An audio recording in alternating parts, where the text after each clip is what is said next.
नमस्कार साथियों। आज फिर आपके सामने आया हूँ एक नया वीडियो लेके। परसेंटेज की ये है 5th क्लास और आज भी हम परसेंटेज के कुछ इम्पोर्टेंट प्रश्नों को करेंगे। तो चलिए शुरू करते हैं आज का लेक्चर। तो हमारा जो पहला सवाल है, कहा जा रहा है किसी विद्यार्थी को फ्रेंच में जर्मन से 22 अंक अधिक मिले हैं। उसके जर्मन में मिले अंक फ्रेंच और जर्मन में मिले अंकों के योग का 28% है, तो उसे फ्रेंच में कितने अंक मिले।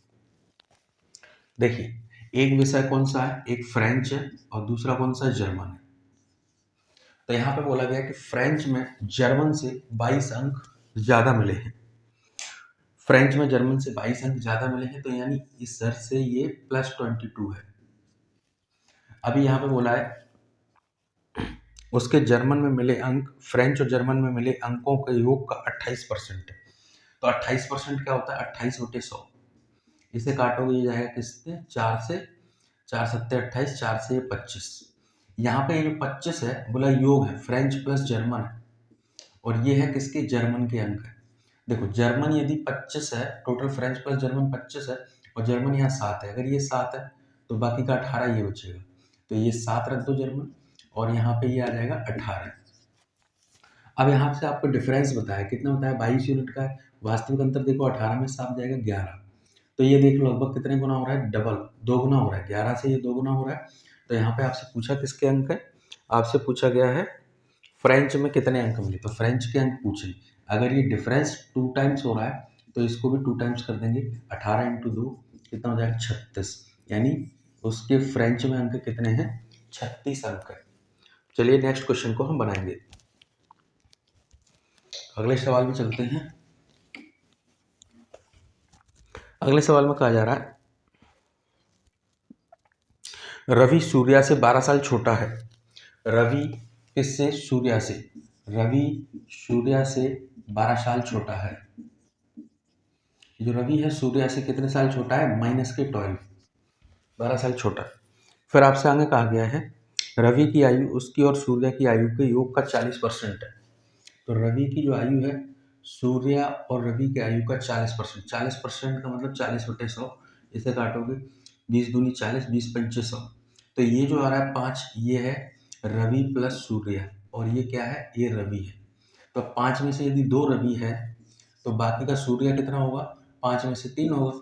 समझ में आ रही बात। ये इनकी एज रेशियो में। तो अब यहाँ पे बीच का गैप देखो कितने का है, 1 यूनिट का है।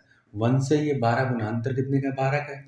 और यहाँ पे अंतर 1 का है, तो कितने गुना है, 12 टाइम्स है। तो यहाँ रवि की आयु हो जाएगी 12 दूनी 24 वर्ष और यहाँ सूर्या की आयु हो जाएगी 12 तिया 36 वर्ष।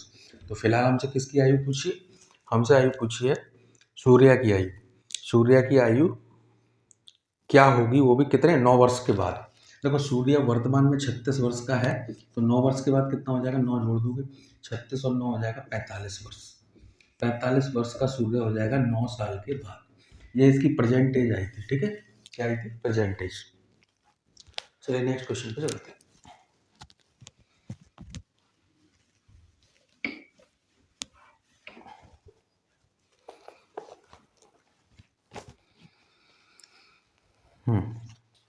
अगला सवाल है हमारा, क्या कहा जा रहा है, एक व्यक्ति ने अपनी धनराशि का 7.5% खर्च कर दिया और शेष का 75% खर्च करने के बाद उसके पास 370 रुपये बच गए, तो उसके पास कितनी धनराशि थी। देखो, 7.5% क्या होता है, एक व्यक्ति ने 7.5% खर्च किया। 7.5 का मतलब होता है 15 रुपये का आधा, 15/2। और परसेंटेज लगाओगे तो 2 जीरो। इसे काटेंगे, 5 दिया 15 और 5 से जाएगा 40। ठीक है। अब 40 रुपये में 3 रुपये खर्च कर दिए, तो स्टार्टिंग में 40 रुपये थे और 3 रुपया उसने खर्च किया, तो 37 रुपये बचे। कितना बचा, 37। इसके बाद बोलता है कि 75% खर्च करता है शेष का।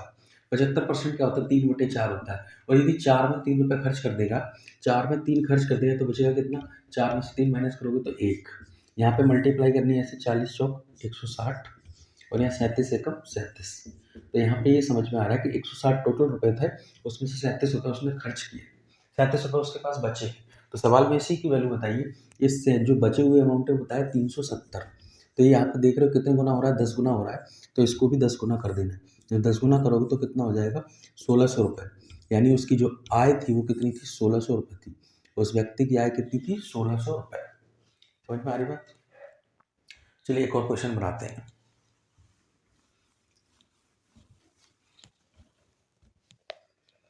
एक और क्वेश्चन बनाएंगे।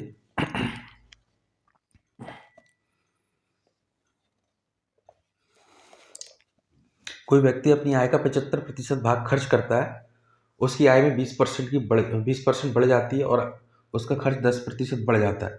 बताइए उसकी बचत में कितने प्रतिशत बढ़ती है। देखिए 75% भाग खर्च कर रहा है, आय, खर्च और बचत। 75% यदि वो खर्च करता है तो 25% बचाता होगा। टोटल 100% वो क्या कर रहा है, कमा रहा है।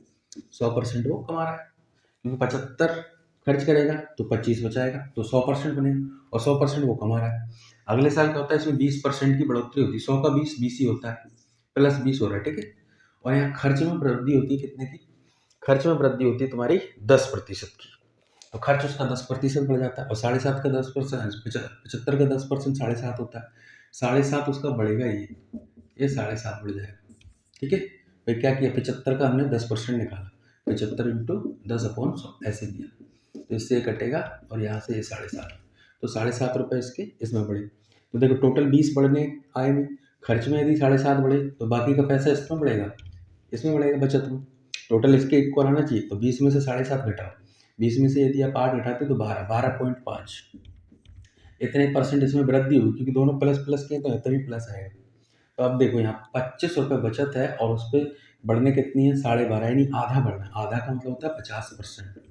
100 पे 50%, 25 पे यदि 12.5 है तो 100 पे कितना हो, 100 पे 50% हो, यानी परसेंटेज में 50% उसकी बचत होगी, ठीक है। वृद्धि हो जाएगी उसकी 50% की। नेक्स्ट क्वेश्चन पे चलते हैं।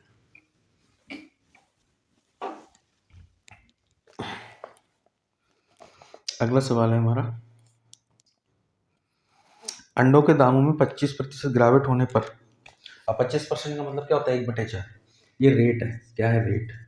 यदि इस रेट में 25% की गिरावट होगी, पहले 4 रुपया रेट थी, अब कितनी होगी, 1 रुपये कम हो जाएगा, तो 3 रुपये बचेगी। कम हो गया ना, गिरावट का मतलब कमी, ये रेट है। अब यहाँ पे जो इसका कंजम्पशन है, कंजम्पशन यानी खपत, जो कंजम्पशन होगा वो क्या हो जाएगा, वो रिवर्स हो जाएगा, ये 3 और ये 4, ठीक है। यदि पैसा फिक्स होता है तो ये क्या हो जाता है, रिवर्स हो जाता है। इसी की वैल्यू आपको बताइए, कितनी बताइए, यहाँ पे अंडों की कीमत में बताइए कितनी, 2 दर्जन, 2 दर्जन, 2 डजन, ठीक है। तो यहाँ पे देखो 3 और 4 में अंतर कितने का, 1 यूनिट का। 1 यूनिट यानी 2 गुना हो रहा है, तो ये भी 2 गुना कर दो, 2 तिया 2 की मल्टीप्लाई 3 में करोगे तो 6, 2 की 4 में करोगे तो 8। आपसे क्या पूछा है, आपसे आपसे पूछा है बताइए मूल रूप से प्रति दर्जन अंडों की क्या कीमत है। तो 162 रुपये कीमत थी मूल प्रारंभ में, इसमें 6 से डिवाइड कर दो, आंसर आएगा। तो प्रारंभिक कीमत पता चलेगी, जब 6 से इसे काटेंगे तो ये जाएगा कितना, ये जाएगा 6 दूनी 12, कितने बचेंगे अब, 4 बचेंगे, 6 सत्ते 42, यानी स्टार्टिंग में जो कीमत थी 27 रुपये प्रति दर्जन थी। कितनी थी, 27 रुपये प्रति दर्जन। और बाद वाली पूछते तो हम क्या करते, 162 में आप 8 रुपये से डिवाइड करते, तो ये बाद वाली आती। 8 से इसे काटते तो ये जाता कितनी बार में, 8 दूनी 16, 20, और 8 से जाएगा कितनी बार में, 8 दूनी 16, फिर 6 बचेंगे 60, 8 सत्ते 56, 20.27, ये कम कीमत होने के बाद। फिलहाल हमारा आंसर जा रहा है 27 प्रति दर्जन, 27 रुपये प्रति दर्जन। चलिए नेक्स्ट क्वेश्चन पे चलेंगे।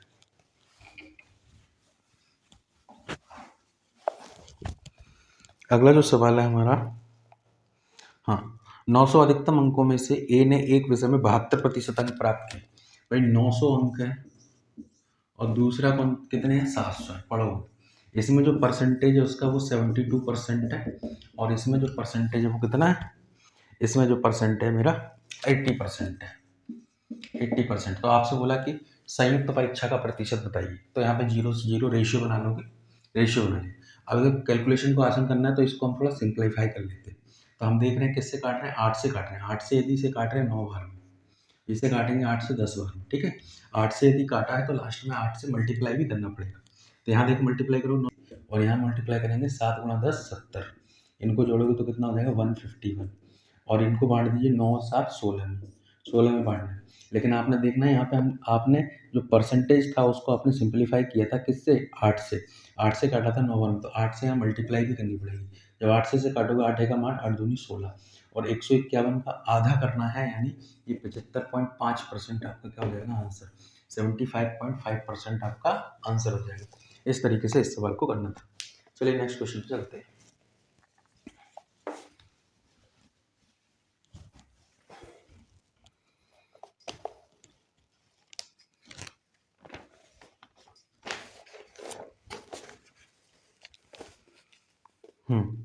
अगला सवाल है हमारा, किसी गांव में 12% बकरियां बाढ़ में बह गईं और शेष बकरियों में से 5% बकरियां किसी बीमारी से मर गईं। अब यदि गांव में 83-60 बकरियां शेष हों तो बताइए बाढ़ से पहले गांव में मूलतः कितनी बकरियां थी। देखिए भाई 100% बकरियां, इसमें से 12% बाढ़ में बह गई, क्या हो गई, बह गई, तो कितनी बची, 88% बची, 88% बची, और इस 88 में से बोला 5% क्या हो गई, बीमारी से मर गई। तो इसका 5% कितना होगा, निकाल लेंगे आप। 88 का 5% निकालोगे तो 5/100, तो आएगा कितना, 5 अट्ठे 40, 4 5 अट्ठे 40, 4 44/100।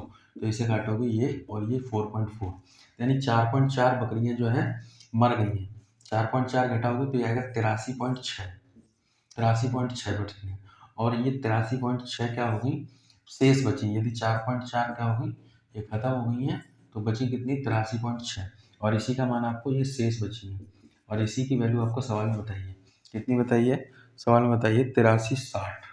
83-60 में आपको डिवाइड करना है किससे, 83.6 से, और मल्टीप्लाई क्या करना है, टोटल बकरियों की संख्या 100 से।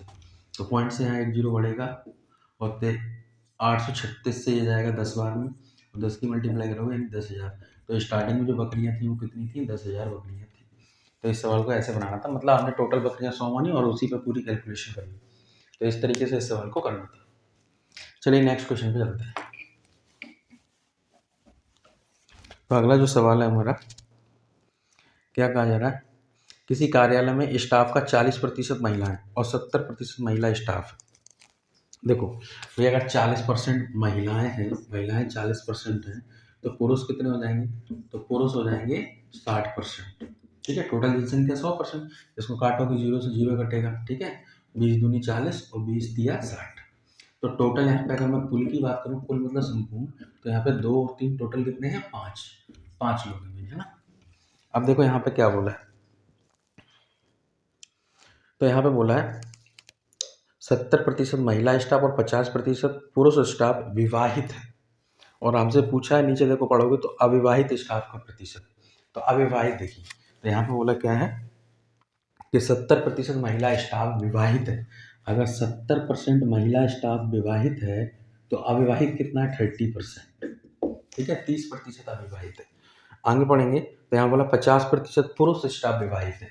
अगर 50% विवाहित है तो 50% क्या है, अविवाहित भी होगा। ठीक है, तो यहाँ पे आपसे पूछा कुल का परसेंटेज बताओ अविवाहित का, मल्टीप्लाई कर देना है, 30 दूनी 60%, यहाँ 150%, और इनको जोड़ोगे 60 और 150 कितना हो जाएगा, 60 और 150 हो जाएगा 210, 210 आ रहा है। इस 210 में इस 5 से डिवाइड कर दीजिए, 5 से डिवाइड करोगे तो जाएगा 5 चौके 20 और 5 दूनी 10, यानी 42%। आपका जो आंसर चला जाएगा कितना चला जाएगा, 42%, यानी 42% कुल स्टाफ जो है वो क्या है, अविवाहित है।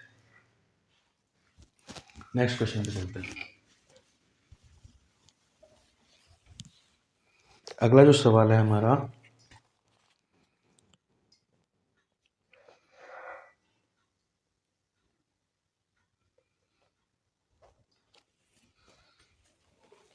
एक नगर में 1000 निवासियों में से 60% पुरुष है।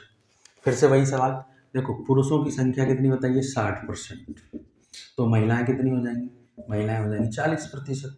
रेशियो बनाना चाहो बन जाएगा, बन जाएगा नहीं, 20 दिया 60, 20 दूनी 40, और यहाँ पे टोटल क्या है, कुल कुल कितने हैं, कुल आप यहाँ लिख लेंगे 5 लोग, 3 महिलाएं, 3 पुरुष, 2 महिलाएं और 5 लोग हैं टोटल। टोटल अब यहाँ पे बोला है कि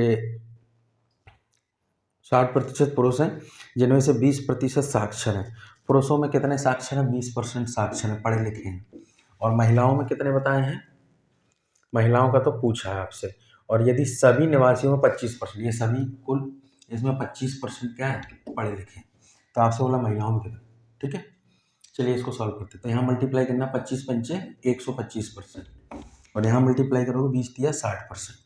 अब देखो टोटल 125% बढ़ना चाहिए, जिसमें से पुरुषों में 60% बढ़ा है, तो बाकी का बढ़ेगा इधर। कितना बढ़ेगा? 125 में से 60 को माइनस कर दोगे, 125 में से 60 जाएगा तो ये बचेगा कितना? 65% बचेगा। 65 में 2 से डिवाइड कर दो, जब 2 से डिवाइड करोगे 65 में तो 32 पॉइंट कितना आ जाएगा? 5%। ये आपका आंसर हो जाएगा। यानी महिलाएं कितनी हैं? साक्षर महिलाएं हैं 32.5%, 32.5% क्या हो जाएंगी? महिलाएं। नेक्स्ट क्वेश्चन पे चलते हैं। साक्षर महिलाएं 32.5%। अगला सवाल है, ए का वार्षिक वेतन बी का 25% है। ये ए और बी, तो ए का जो वार्षिक वेतन है वो बी का 25% है। तो ए का वार्षिक वेतन बी का 25%, बी का वेतन यदि मैं 100 मान लेता हूँ तो इसका 25% कितना हो जाएगा? 25। काट लोगे 25 एकम 25, 25 चौके 100, क्या बनेगा? 4:1। जो कहा गया वैसे ही करना है। ए का वार्षिक वेतन बी का 25% है। ए के अच्छा थोड़ा सा गलत है लैंग्वेज, इसको सही से करेंगे। उन्होंने क्या कहा है? ए के वार्षिक वेतन का 25% बी के वार्षिक वेतन के 80% के बराबर। ए का वार्षिक वेतन का 25%, ए के 25%, बी के कितने परसेंट के बराबर है? 80% के बराबर। इसको सॉल्व करेंगे परसेंटेज से परसेंटेज, 5 से 55 25, 5 से 16, तो ए की वैल्यू 16 आ जाएगी और बी की कितनी आएगी? 5। बी की आ जाएगी 5। नेक्स्ट लाइन में देखो क्या कहा गया है।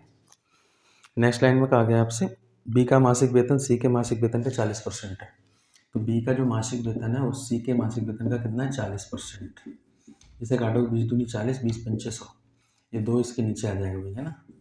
तो ये बन जाएगा B/C कितना? 5/2। तो यहाँ पे देख रहे हो बी एक जगह तो 5 दिया है, एक जगह 2 दिया है, इसको सेम बना लेंगे। 2 की मल्टीप्लाई इसमें कर दीजिए और 5 की मल्टीप्लाई हम यहाँ कर देते हैं। तो ये बन जाएगा 16 दूनी 32 और ये 2 पंचे 10, और यहाँ से देखो 5 दूनी 10 मिलेगा क्या? बी, और 5 में 25 मिलेगा क्या? सी। तो ये ए है, ये बी है और ये सी है। तीनों के वेतन का रेशियो हमारे ने बना लिया है। अब क्वेश्चन में हमें क्या दिया है? क्वेश्चन में हमें दिया सी का वार्षिक वेतन 6 लाख रुपए। तो यदि सी का वार्षिक वेतन 6 लाख रुपए दिया है, क्या दिया है? 6 लाख रुपए दिया है, तो ये वार्षिक है तो 12 से डिवाइड कर दो, एक महीने का वेतन पता चल जाएगा। 12 पंचे 60, यह है कितना? 50,000 रुपये। ठीक है, तो ये 50,000 रुपये सी का मासिक वेतन है। अब आपसे पूछा है ए का मासिक वेतन बताइए। तो सी का मासिक वेतन है तो इसमें हम सी के यूनिट से डिवाइड करेंगे। 50,000 में किससे डिवाइड करना है आपको? 25 से। और पूछा किसका? ए का पूछा तो 32 से मल्टीप्लाई। तो इससे सॉल्व करोगे 25 दूनी 50, 2,000 और 32 दूनी 64,000 रुपये। यानी ये क्या आंसर हो जाएगा? 64,000 रुपये ए का मासिक वेतन हो जाएगा। चलिए नेक्स्ट क्वेश्चन पे चलते हैं।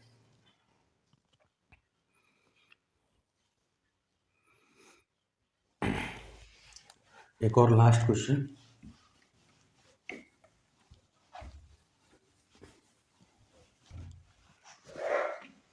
लास्ट क्वेश्चन है हमारा।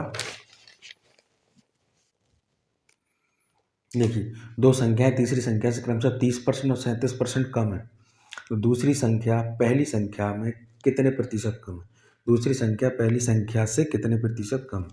देखो एक तीसरी संख्या मान ली मैंने 100, तो पहली संख्या इससे 30% कम है यानी 70। दूसरी वाली संख्या इससे कितनी कम है? यह 37% कम। 37% कम का मतलब 63। ठीक है, अब क्वेश्चन में ये बोला है कि दूसरी संख्या पहली संख्या से कितने प्रतिशत कम है। ये दूसरी वाली है और ये पहली वाली, तो इस कितनी कम है? 7 कम है। किस पे? 70 पे।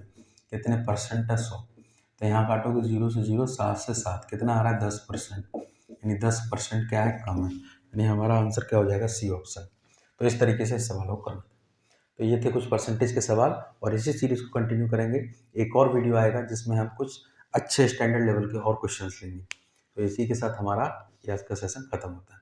सब्सक्राइब कीजिए हमारे चैनल को और लाइक शेयर कीजिए। ठीक है।